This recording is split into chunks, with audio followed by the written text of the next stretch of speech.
Tiasso? Oui, moi j'ai envie de revenir sur le fait de ce que Moussa a dit que le pape, l'église a demandé pardon. Il faut arrêter de se foutre des gens. En fait, vous savez, l'hypocrisie chrétienne, ça écœure déjà les gens aujourd'hui.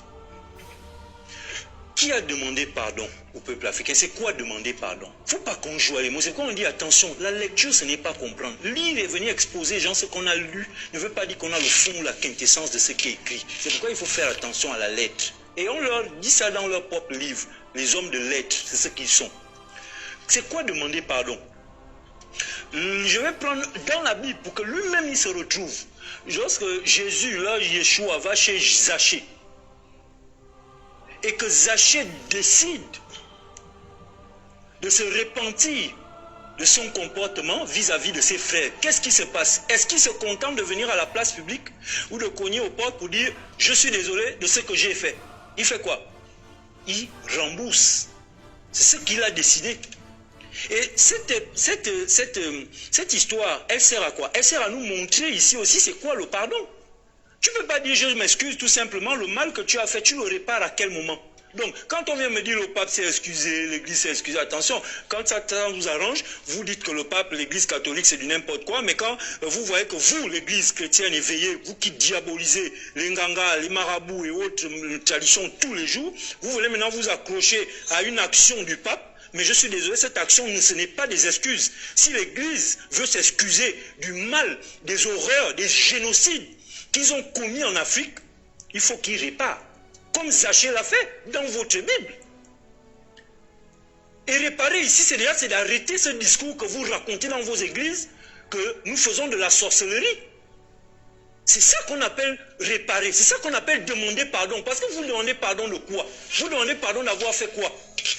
Ces familles qui ont été endeuillées, ces villages qui ont disparu, tout ce qui s'est passé, quel pardon vous allez demander aujourd'hui si vous n'êtes pas capable, l'Église romaine, le Vatican et autres assemblées évangéliques, de venir concrètement et de dire aux gens qu'on s'est trompé, le bouddhisme ce n'est pas la sorcellerie, le melan ce n'est pas la sorcellerie, nos ancêtres n'étaient pas des sorciers. Oui, je suis fâché, et ça il faut le savoir. Je suis fâché. Je ne vais pas me calmer cette fois-ci. S'il vous plaît, ne cherche pas à me distraire. Je suis en train de te ramener sur ta propre raison. Comment est-ce que vous venez nous parler de pardon? Nous ne sommes plus naïfs. Il faut arrêter, monsieur Moussa, de manipuler les Africains. Les Africains aujourd'hui, ce ne sont plus ceux que vous pensez. Avant lui, il y avait ces moutons que vous avez conçus, que vous gardez dans vos bergeries. Mais aujourd'hui, il y en a qui sont sortis, qui sont les brebis galeuses. Et moi, j'en suis une. Et fier de l'être, je ne veux pas rester en esclavage. Et on vous dit arrêtez de nous raconter ce qui vous plaît. Oh, le pape s'est excusé. Quelle excuse? Est-ce que c'est comme ça que les excuses, ça se passe? Les excuses ne se passent pas comme ça. Ça, c'est la première chose. Deuxième chose, tu parles de nature, qui aujourd'hui a changé. On est maintenant dans une histoire qui a parlé de quoi là? C'est quoi? Bref, la nature, c'est quoi? La nature, tu ne peux pas dire que l'homme s'est éloigné de la nature. La nature, c'est chaque instant, chaque moment, chaque action que nous faisons, c'est la nature. Sauf que dans la nature, on peut lire le bien, on peut lire le mal. Donc, peu importe ce que les hommes font aujourd'hui, nous sommes toujours en phase avec la nature. C'est la nature qui nous permet d'être assis là. Si nous sommes là, c'est la nature. Mais je vais vous rappeler une chose. Vous, les moutons de l'église, je n'insulte personne. Lorsque je le dis, c'est vous-même. Vous êtes des moutons. Vous, les moutons de l'église, il y a quelque chose que vous oubliez. C'est que lorsque vous allez en Russie, lorsque vous allez en Chine, lorsque vous allez dans les pays arabes ou en Europe, vous n'allez jamais trouver de débat où des Européens sont en train de dénigrer leur propre culture, leur propre tradition. Vous n'allez jamais trouver deux Français, un assis en face de l'autre, en train de dire que voilà, la tradition judéo-chrétienne est diabolique, pendant que l'autre est en train de défendre. Ça n'existe pas dans les débats télévisés chez les autres. Oui. C'était dans quel pays? Je n'ai pas besoin d'être dans un pays. Aujourd'hui, tous les pays viennent à nous. Le monde est ouvert grâce à Internet. Mais de tout ce que moi je sais, surtout depuis qu'il y a le conflit Ukraine-Russie, nous sommes aujourd'hui connectés à tous ces médias qu'en réalité on ne regardait même pas. Et moi je regarde les médias arabes, je regarde les médias asiatiques, mais moi je ne vois pas. Je ne vois pas ce genre de débat où des Européens ou bien des Arabes sont en train de dénigrer sur la place publique. Parce que n'oubliez pas, j'aime le rappeler, nous sommes ici dans un pays bantou. Nous sommes ici au Gabon. Et ce que vous faites pour moi, c'est une honte. Que des bantous, vous venez vous asseoir là pour faire la promotion de la tradition judéo-chrétienne au détriment de la vôtre. Ça n'a aucun sens. Même, je veux dire, même les pouvoirs publics ne doivent même pas permettre ce genre d'action.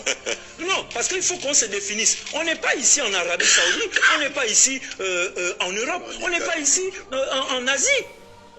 C'est quand même une honte. Moi, je ne sais pas ce que ça vous fait de venir comme surtout Moussa. Vous venez dénigrer comme ça tout un peuple, toute une nation, toute une civilisation. Des choses que vous ne connaissez même pas. Vous n'êtes pas initié, vous êtes un itéma. Vous parlez des choses que vous ne connaissez pas et vous vous dites homme de Dieu. Vous vous dites homme spirituel. Peut-être. Il n'est pas initié. On l'a amené. À la sorcellerie. Ah, voilà. Vous voyez, c'est de ça qu'il s'agit. Parce qu'en fait, on n'est pas là pour parler de la Bible. Moi, je veux leur rappeler que, vous savez, l'homme dont vous parlez qui a chuté. Parce que quand vous dites chute ou péché originel, vous prenez ce qui vous a été dit. Mais nous, on parle de chute. Parce qu'en effet, ce système existe dans la nature dont tu parlais, jour, nuit. L'homme qui a chuté, donc est passé en mode nuit, l'humanité est passée en mode nuit, a besoin de lumière pour l'éclairer dans ce système nuit. Et la lumière ici, ce sont nos traditions. Parce que ces traditions, ce sont des valeurs qui sont inscrites en nous. Ça, je vais déjà te le dire. Parce que par les noms, parce que dans la tradition, la culture, les us et coutumes, dans tout ce que nous sommes, partant de nos noms, toi tu t'appelles Benjamin. Mais Benjamin, c'est une tradition de nom, donc une énergie qui est liée à une station quelque part dans le cosmos. Mais cette station ne te reconnaît pas. Cette station d'énergie ne te reconnaît pas parce qu'il n'y a pas dans ton sang quelqu'un dans votre généalogie qui a porté le nom Benjamin. Or, il y a quelqu'un chez toi qui s'appelle Nyama. Si on trace bien, même si tu ne veux pas nous dire quelles sont tes origines véritables, mais si on trace la personne que tu es, on peut retrouver des Nyamas dans ta communauté, dans ta tradition. Mais ce sont des charges énergétiques. Sinon, dis-moi pourquoi il a fallu qu'on change les noms des gens lors de l'esclavage. Pourquoi il fallait donner d'autres noms? Mais c'est pour vous marquer. C'est pour vous marquer. Pourquoi Kunta Kinte, on ne l'a pas laissé Kunta Kinte, il a fallu qu'il devienne Tobi. C'est pour vous marquer. Mais j'ai envie de savoir, lorsque vous nous dites que la Bible dit des choses et que moi je suis, pourquoi est-ce que je suis contre l'évangile? Parce que la vérité n'aurait pas de couleur. Mais j'ai envie de te rappeler ceci. Qu'est-ce que la Bible dit? Qu'est-ce que l'évangile dit que nous on ne dit pas dans nos traditions? Que nos ancêtres n'ont pas dit? Est-ce que tu peux nous dire ça sur ce plateau? Je ne vois pas. Si tu parles d'amour, mais qu'est-ce qu'on ne nous a jamais enseigné? Est-ce que c'est Jésus le premier à venir parler d'amour sur terre?